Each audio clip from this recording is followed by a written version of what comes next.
أعوذ بالله من الشيطان الرجيم. بسم الله الرحمن الرحيم. قل أوحي إلي أنه استمع نفر من الجن فقالوا إنا سمعنا قرآنا عجبا يهدي إلى الرشد فآمنا به ولن نشرك بربنا أحدا وأنه تعالى جد ربنا ما اتخذ صاحبة ولا ولدا وأنه كان يقول سفيهنا على الله شططا وأنا ظننا أن لن تقول الإنس والجن على الله كذبا وأنه كان رجال من الإنس يعوذون برجال من الجن فزادوهم رهقا وأنهم ظنوا كما ظننتم أن لن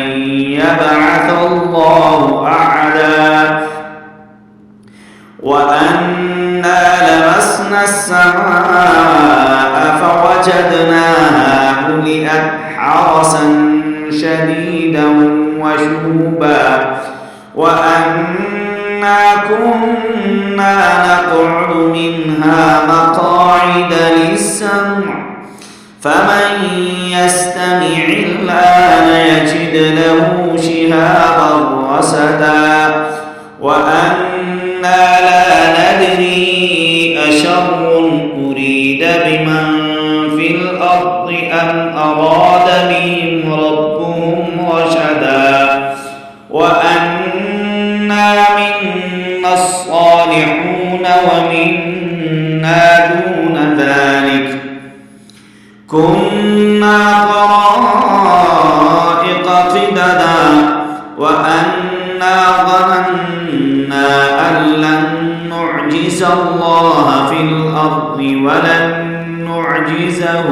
هربا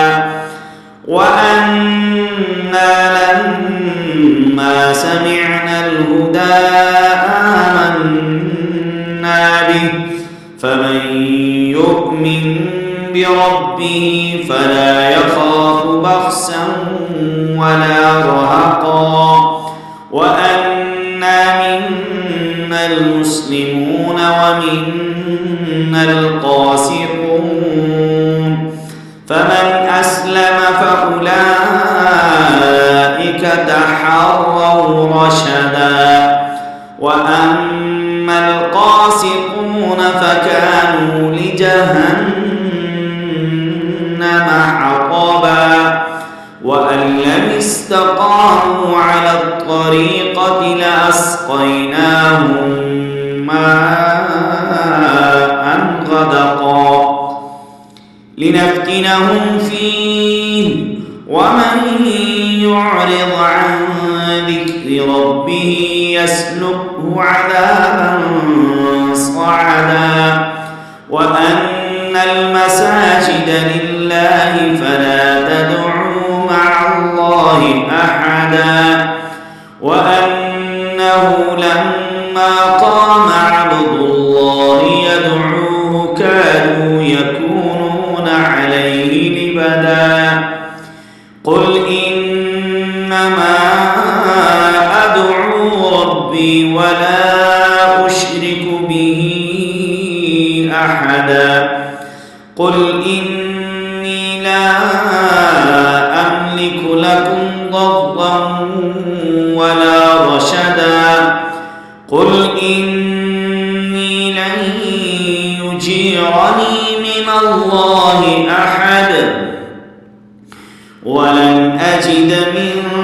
دونه ملتحدا إلا بلاغا من الله ورسالاته ومن يعص الله ورسوله فإن له نار جهنم خالدين فيها أبدا حتى إذا رأوا ما يوعدون فسيعلمون من أضعف ناصرا وأقل عددا قل إن أدري أقريب ما توعدون أم يجعل له ربي أمدا عالم الغيب فلا يظهر على غيبه أحدا إلا من ارتضى من رسول فإنه يسلك من بين يديه ومن خلفه رصدا ليعلم أن قد أبلغوا رسالات ربهم وأحاط بما لديهم وأحصى كل شيء عددا.